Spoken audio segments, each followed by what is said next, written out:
Thank you for watching or listening to this free podcast of the Young Turks. We want to make sure that you get some portion of the show every day.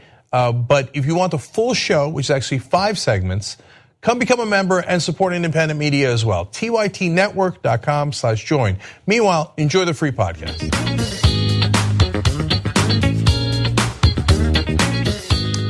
All right, guys, we're back on the Young Turks. Lots of news to cover for you guys. I'll read tweets a little bit later in the program. By the way, if you go to shoptyt.com. We need to talk about a relatively new show called the Republic, or UNFTR. As a Young Turks fan, you already know that the government, the media, and corporations are constantly peddling lies that serve the interests of the rich and powerful. But now there's a podcast dedicated to unraveling those lies, debunking the conventional wisdom. In each episode of the Republic, or UNFTR, the host delves into a different historical episode or topic that's generally misunderstood or purposely obfuscated by the so-called powers that be. Featuring in-depth research, razor-sharp commentary, and just the right amount of vulgarity, the UNFTR podcast takes a sledgehammer to what you thought you knew about some of the nation's most sacred historical cows.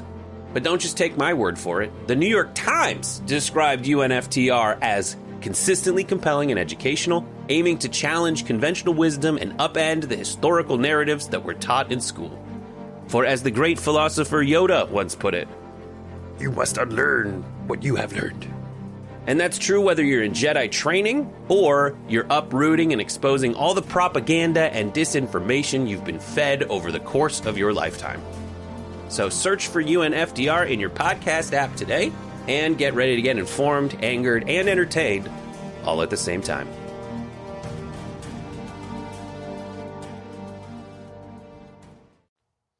Not the best day for it, but there is Notorious RBG t-shirts. That's fine, no problem at all. That's about the Ruth Bader Ginsburg and the bullet control tees. Maybe it is the best day for it.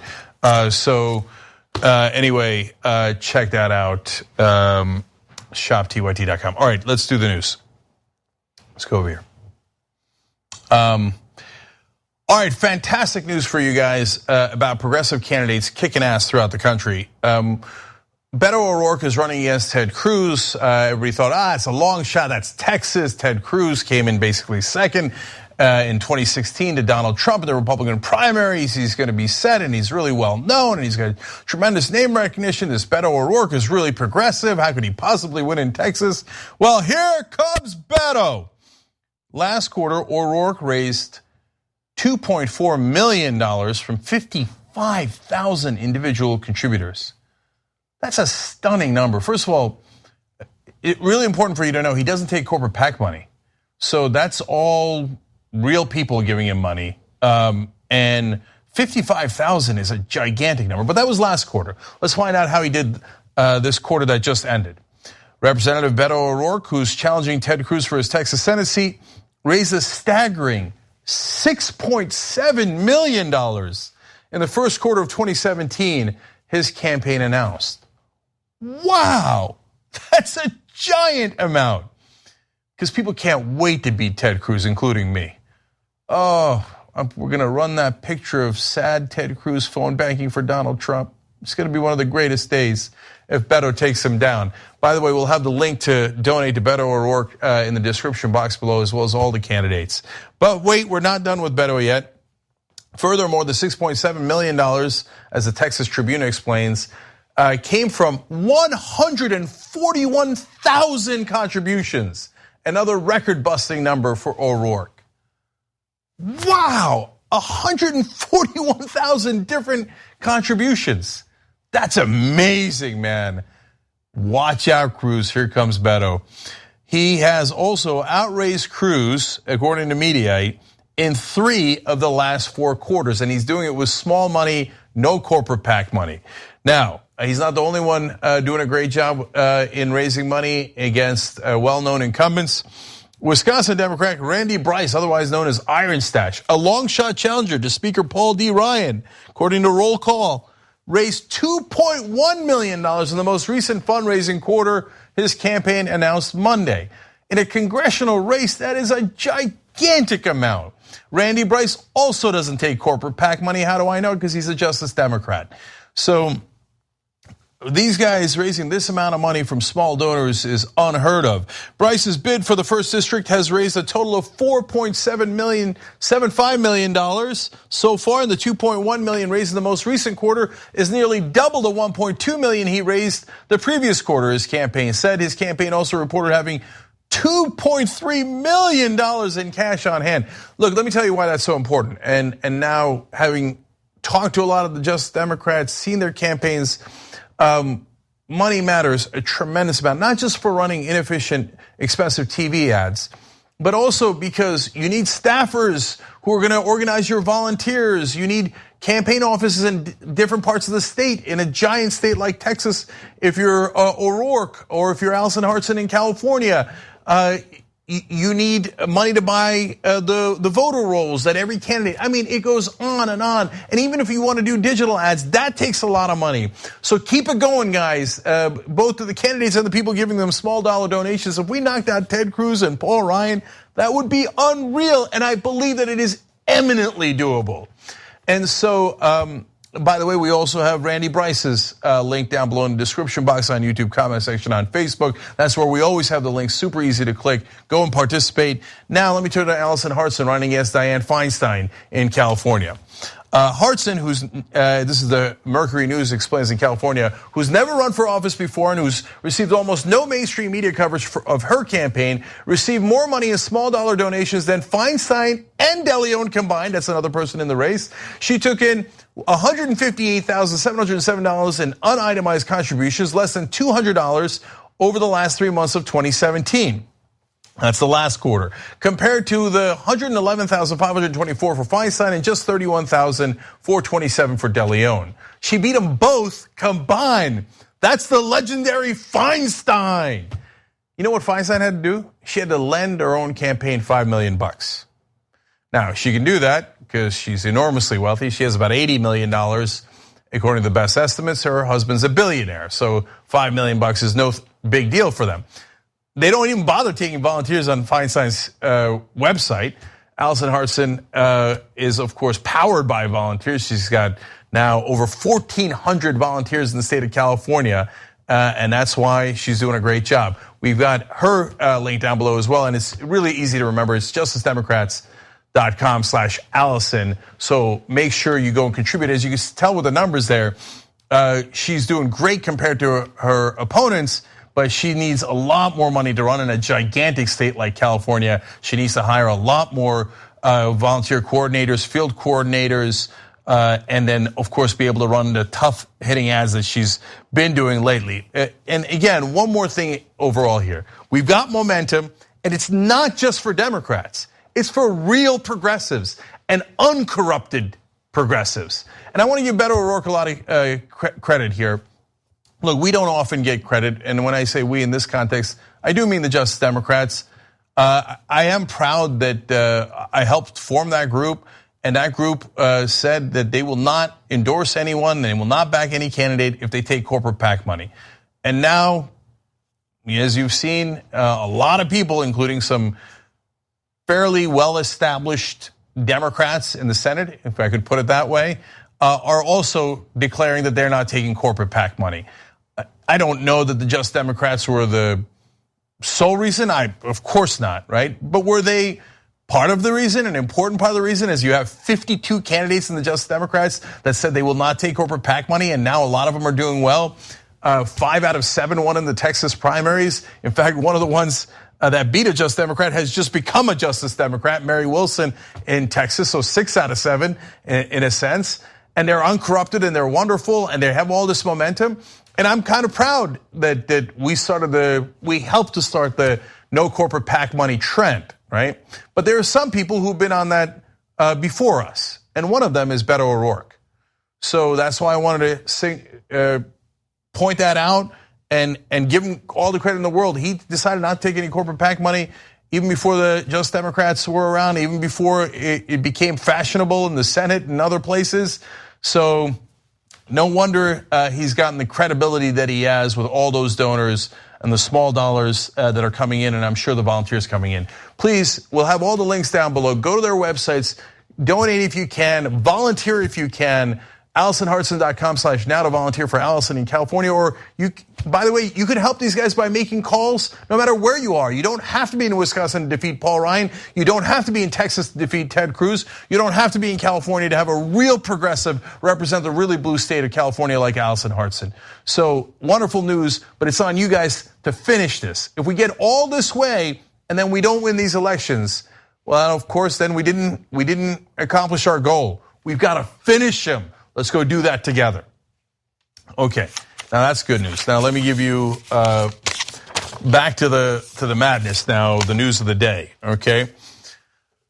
So Donald Trump often copies Fox News. We know this. He watches them and then parrots what they say. In fact, it just happened a day ago.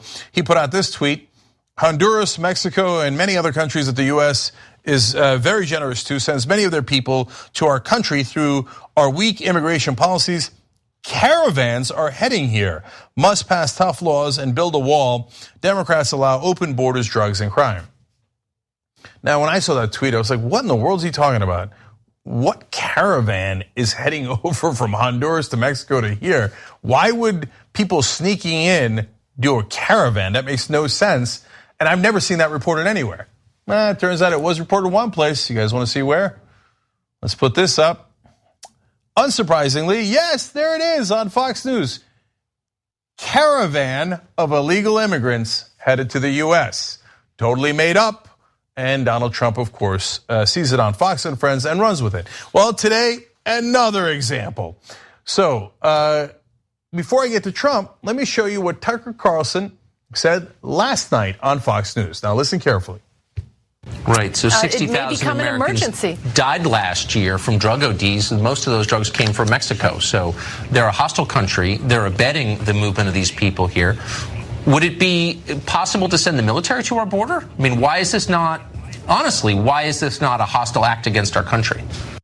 All right, two things there. First of all, 60,000 people died from opioid abuse. And he says, oh, it all came from Mexico, or the majority came from Mexico. No, it didn't.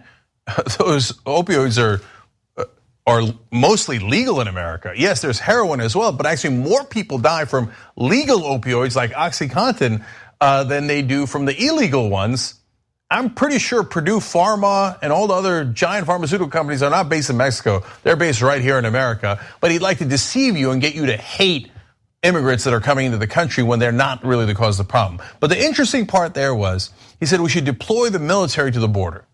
Now, when I saw that online yesterday, I thought, I haven't seen that one before. TikTok, let's see how long it takes for Trump to say it. And he does not disappoint. Listen to Trump today.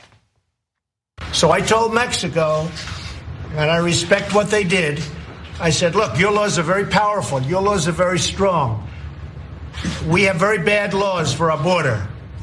And we are going to be doing some things. I've been speaking with General Mattis. We're going to be doing things militarily. Until we can have a wall and proper security, we're going to be guarding our border with the military. He watches it on Fox, and then he repeats it. He doesn't bother asking anyone, hey, is this a good policy idea? What would be the implications? Is it really a smart idea to post military in their actual military role within the United States on the border? Have we done that before? What were the consequences? Oh, we've never done that before. Why haven't we done that before? Any of these type of conversations, how much would it cost? And on and on and on. Nope. Oh, I saw it on Tucker Carlson. Must be a good idea. I told my defense secretary, let's get the military on the border. Now everybody's freaking out that the military is going to go to the border. What are they going to do? Shoot the undocumented immigrants coming across? Shoot random Mexicans? What the hell are they going to do down there? It doesn't matter. You heard it on Fox. Our president is a moron. He watches television and then goes, let's do that. Whatever Tucker Carlson said. Okay. Speaking of which, one more statement about the caravans again from today. Watch. But I told Mexico very strongly, you're going to have to do something about these caravans that are coming up. And I just noticed that the caravan now, which is toward the middle of Mexico, coming up from Honduras, is breaking up very rapidly. That's because Mexico has very strong immigration laws, as we should have. We should have those laws. We don't have. We have immigration laws that are laughed at by everybody. Break down the stupid on that one. So there's this mythical caravan that came from Honduras into Mexico. He said in that comment, you could rewind and watch, that was in the middle of Mexico, but is now breaking apart. But that's because Mexico has really tough immigration laws. Then why are they in the middle of Mexico? Wouldn't Mexico have stopped them before they entered, even especially if they were a giant caravan? They're like, hello, everybody, we're undocumented immigrants, we formed a caravan. Why would Mexico, who you just claimed has very tough laws, allow them into the country? He claims that they're breaking up in the middle of Mexico because there's no caravan. It was made up by Fox News. So nobody can see it on a satellite, nobody can report on it because it doesn't exist. So he has to say, Mexico's very tough with them. In the middle of the country, they decided they weren't going to let them in, and they're breaking them apart now. That's what we should learn from. Fox News is running the country. At TYT, we frequently talk about all the ways that big tech companies are taking control of our online lives, constantly monitoring us and storing and selling our data. But that doesn't mean we have to let them. It's possible to stay anonymous online and hide your data from the prying eyes of big tech. And one of the best ways is with ExpressVPN. ExpressVPN hides your IP address, making your activity more difficult to trace and sell to advertisers. ExpressVPN also encrypts 100% of your network data to protect you from eavesdroppers and cyber criminals. And it's also easy to install. A single mouse click protects all your devices. But listen, guys, this is important. ExpressVPN is rated #1 by CNET and Wired magazine. So take back control of your life online and secure your data with a top VPN solution available, ExpressVPN. And if you go to expressvpn.com/TYT, you can get 3 extra months for free with this exclusive link just for TYT fans. That's expressvpn.com/TYT. Check it out today. That's the insanity we live in today. What is the next Fox News anchor going to say? And what worldwide implications is it going to have? Brace for impact. Okay, I got to take a break here. When we come back, speaking of Fox News, oh my God. Just when you thought it couldn't get any worse. Look, the right wing complains about the word racism. I'm going to prove it to you guys when we come back. You're right in the middle of this podcast. We got another great segment coming up for you. If you'd like the full show, which is actually 5 segments, go to tytnetwork.com/join. You become a member, you support the show, you support independent media, and you get the whole 2-hour show ad-free every day. Let's go do it now. All right, back on the Young Turks. All right, yes, we are indeed back. Cenk and Anna with you. Mike has a great tweet. The right wing is willing to create a police state to protect the right they purport is intended to prevent the development of a police state. That's such a great tweet. Yes. Mike, you get a t-shirt. If you want to do the gun control one that we have. But anyway, shoptyt.com. Thank you, Mike. That's a great point. Dude Fox Eye says, I don't understand how these shootings keep happening with the surplus of thoughts and prayers we have in this country. That's a good point. You know what? That's another good tweet, another t-shirt. I think it's the atheists' fault. We're just not praying enough. Yeah. And unfortunately, that's what's leading to these mass shootings, Cenk. Apparently. All right, members of the day are Mike Conwell and Mary Kay Cyril. We've got a great post game for you guys today. And you're going to talk about... Oh yeah, Toastmasters. What is it? I experienced it last night. It was amazing. You got a family member. I think I have a family member in it. Really? Oh my God. This is exciting. Okay, very, very exciting. And then we got to also do the story of, I took on a 14-year-old girl in swimming and a 10-year-old boy in a sprint. Exciting drama. We'll tell you what happened. tytnetwork.com/join. Obviously, as you can tell in the post games, we talk a little bit more about our personal lives, a little bit more relaxed and fun going with all the serious stories out there. tytnetwork.com/join to become a member. All right, what's next, Anna? Okay.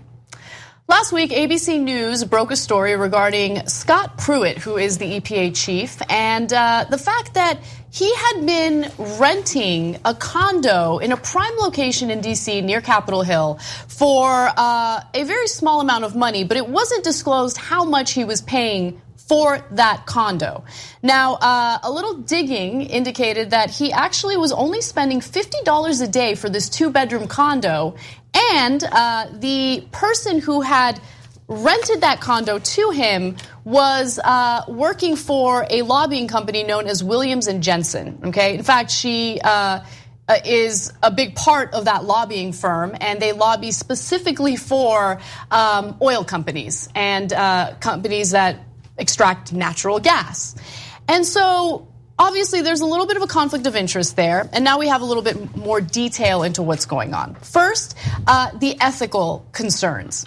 Apparently, the EPA investigated this and found that there are no ethical concerns. Let me give you the details. Oh, what a coincidence. A memo signed by Kevin Minoli contends that Scott Pruitt's $50 a night rental payments constitute a fair market rate. No, they don't, and I'll tell you why in just a minute.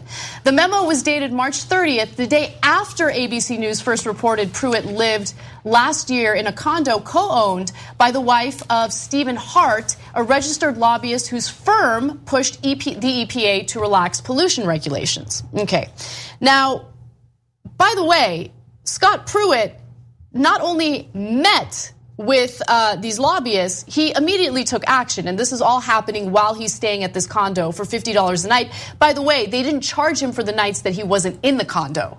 So they made a special exception for him and didn't even charge him for the nights that he didn't stay there. But they did charge him $50 a night when he did stay there. Now, Pruitt has moved to scrap, gut, or replace numerous environmental regulations opposed by the industry while boosting the continued burning of fossil fuels. And by the way, this lobbying firm specifically worked for an energy company, the only energy company in the United States that produces liquefied natural gas, okay? Now, what did Pruitt do in regard to liquefied natural gas? In October, the EPA announced that it would rewrite the Clean Power Plan, the Obama-era regulation that sought to limit planet-warming carbon emissions from coal-fired power plants, like those operated by OGE, another company represented by this lobbying firm, which paid Hart's firm $400,000 in lobbying fees in 2017. Also, Pruitt traveled all the way to Morocco and talked to some of the leaders there to convince them to import liquefied natural gas from the United States. Wow, specifically liquefied natural gas. Another amazing coincidence. Look, what I love about this story is that the negative news coverage about Pruitt is piling on. And it appears that Kelly and Trump have been in talks with him. Trump has said that he has Pruitt's back, which means Pruitt is probably going to get fired soon. That's my speculation, but I believe that we have some history to prove why I would have that kind of speculation. Now, let me give you a few more details. Is that townhouse or that condo, was it being rented to him for market value? No, it was not. According to ABC, the Associated Press, a townhome on the same block as the one leased by Pruitt was advertised for rent on Monday for $3,750 a month. Another 2-bedroom unit on the next block was advertised as available for $4,740 a month. Based on how Pruitt was able to pay for the condo that he was staying in, he was paying an average of $1,000 a month. So no, he was not paying market value. There's a clear conflict of interest here, and it doesn't appear that the media is letting this go, which I think is a good thing. One of my favorite parts of the story is when they say, no, that's okay, you don't have to pay for the nights you're not there. You guys ever rent a place? Did they ever tell you, oh no, but if you're away, that's okay, you don't have to pay the rent on those days? It's insane, yeah. And so on the day that he went to go give a speech in favor of liquefied natural gas in Morocco, why? You're the head of our EPA. What are you even doing in Morocco? I mean, if you were there for an environmental conference and figuring out how to protect the environment better, okay. But you're there to basically be a spokesperson for the company that is letting you have this condo at a ridiculously low rate. And on that night, they make sure that you don't pay the $50 because you're away in Morocco. That's right. It's insane. So again, there are issues not only with the conflict of interest here, but also with the fact that Pruitt he took advantage of a loophole in the federal government to secure raises for 2 of his employees within the EPA, and he increased their salaries to the tune of tens of thousands of dollars. So there are people in the White House who are not too happy about that.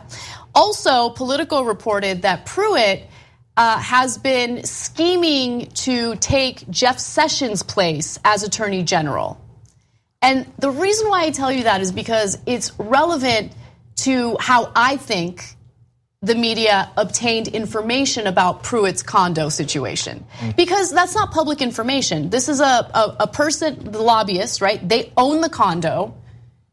So they don't have to make that information public. They don't have to publicize how much they're renting it out for. Someone within the White House, this is again my speculation, knew about Pruitt's living situation, didn't like what Pruitt was up to by being maybe overly ambitious, and maybe leaked it to the press. Little leaky leak. Yeah, I mean, look, they're running a reality show over there. So it might be time for Pruitt to get voted off the island.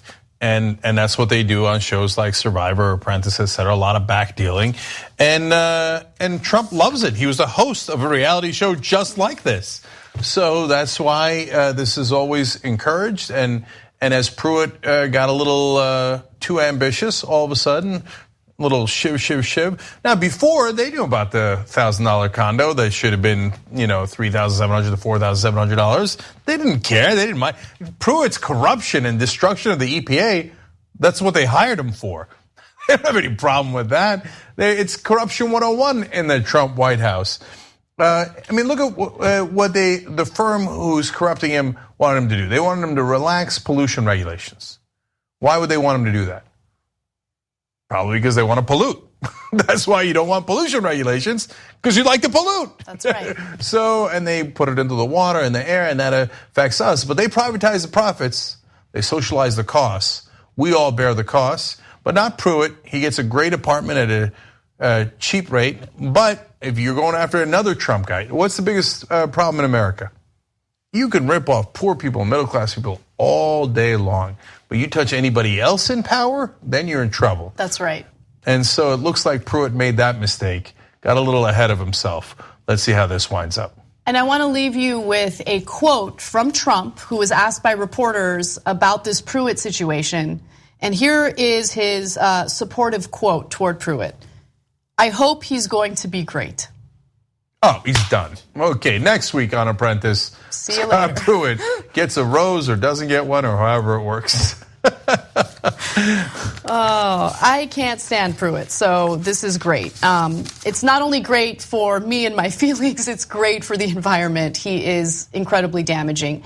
Obviously, he'll probably be replaced with someone just as terrible when it comes to environmental issues, but he's getting what's coming to him. Let's hope. Yes. All right, moving on. The DEA has arrested dozens of individuals who they believe are involved in the overprescription of painkillers and opioids. Now, there have been 28 people arrested. None of them are people working in the pharmaceutical companies. All of them are either pharmacists or distributors. So let me give you the details on that.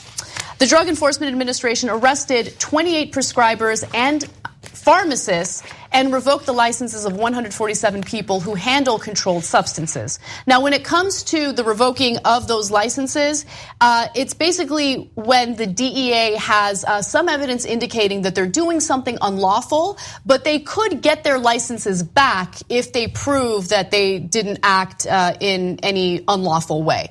Now, it did not appear that the effort targeted any of the drug distributors or manufacturers that have been blamed for allowing hundreds of millions of opioid painkillers to pour out of the legitimate supply chain into the black market over the past 15 years. No, really? So let's talk a little bit about the distributors, because that's actually an important part of this story. Last year, the Washington Post did a fantastic job reporting about how members of Congress aggressively pushed for and successfully passed legislation that stripped the DEA of its ability to go after these distributors. Previously, the DEA had the ability to, enforce the law and see whether or not these distributors were selling or distributing a huge amount of opioids or narcotics to these pharmacies. But under this new law, which again passed in 2016, they were stripped of the ability to do that. And so it was referred to, I don't have it in front of me, I apologize. But Jeff Sessions, to his credit, is working pretty aggressively to overturn that law because he wants to give the DEA its power back to go after these distributors. Now let's talk about the pharmaceutical companies. Of course, the pharmaceutical companies haven't been targeted. I mean, there's no excuse when it comes to that. No one in the Trump administration is going after Big Pharma, and Big Pharma is the root of the problem. So I'll give them a little bit of a pass when it comes to the distributors, but no pass at all when it comes to the pharmaceutical companies. Yeah. So I don't mind going after doctors that are overprescribing the medicine and the pharmacists, et cetera. And that's a lot more logical than what Trump and Tucker Carlson, et cetera, have been saying on Fox News and about how it's Mexico. What? Tucker Carlson just said we had 60,000 opioid deaths just last night on the program. He said because of the Mexicans. No, it has nothing to do with Mexico. What are you talking about? But there's no Mexicans running pharmaceutical companies. So the opioids are not brought in from outside the country. They're made here. And to the point Anna was making about distributors, this was from a story we did a little while back, so I don't have the exact numbers in front of me, but I believe they brought in about 20 million pills into a West Virginia town of about 3,000 people. So did they know, the distributors, hey, I wonder if these 3,000 people in this town can really handle 20 million pills in a matter of a couple of years? And of course they knew what they were doing. Of course they're culpable in that sense. And they knew that it was causing addiction and they profited off of it. But when it comes to the head honchos, the ones that are actually making the drugs, well, they're untouchable. Why? Number one donors to politicians in the country. More than oil companies, more than the bankers, more than anyone else, the drug companies. And we have an open auction in our country, as you know. You can just buy any politician. It's private financing. And so they just buy them. And so they go get out of jail free card. We know you're the ones who are doing it, but we'll blame Mexico. And from time to time, we'll go after the doctors or the pharmacists. And maybe we'll get to the distributors later. But you guys are untouchable. Right, and I just wanted to make sure you guys had the info about the law that was passed in 2016 that protected these distributors. First of all, it was co-authored by Representative Tom Marino, who's a Republican, Senator Orrin Hatch, who's a Republican. They aggressively pushed for it, and it was ironically named the Ensuring Patient Access and Effective Drug Enforcement Act of 2016. Of course it was. Right, and by the way, Mitch McConnell voted in favor of it, and later, after that Washington Post 60 Minutes story broke, he was asked about it, and he was shocked. He said that he didn't realize that the legislation had this type of wording. It was a 3-page bill, and he didn't read it. Well, he didn't read it. Of course he didn't read it.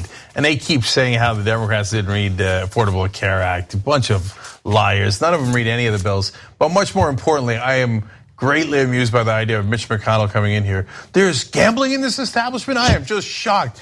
You mean to tell me that my Republican Party has been being bribed legally through private financing of elections for all these years? And the pharmaceutical companies are #1 donors? Well, I am shocked to find that out. Well, Mitch, I'm sure you are. Yeah. But to the rest of us, we think, Mitch, please. All right, we got to take one more break. We'll be right back. Thanks for watching or listening to this free version of the Young Turks podcast.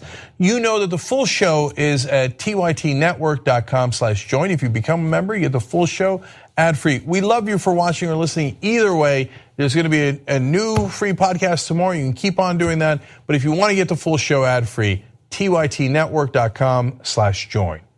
Thanks for listening to the full episode of The Young Turks. Support our work, listen ad-free, access members-only bonus content, and more by subscribing to Apple Podcasts at apple.co/TYT. I'm your host, Cenk Uygur, and I'll see you soon.